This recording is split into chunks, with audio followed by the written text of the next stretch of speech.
আহত হওয়ার পর প্রেসিডেন্টকে দ্রুত পাকল্যান্ড মেমোরিয়াল হাসপাতালে নিয়ে যাওয়া হয়, কিন্তু তার আঘাত এতটাই গুরুতর ছিল যে চিকিৎসকদের সব চেষ্টা ব্যর্থ হয়ে যায়।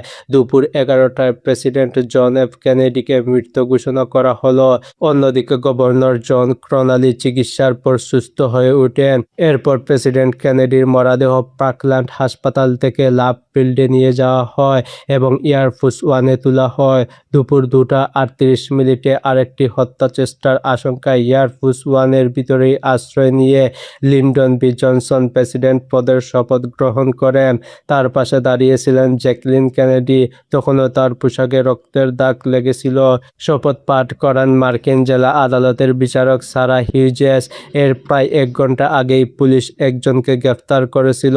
সাক্ষীরা বিভিন্ন দিক থেকে গুলির শব্দ শোনার ও দেখার কথা জানিয়েছিলেন, তবে বেশ কয়েকটি বিবরণে টেক্সাস স্কুল বুক ডিপোজিটরি ভবনের 6 তলার দক্ষিণ পূর্ব কোণের জানালার কথা উল্লেখ করা হয়েছিল।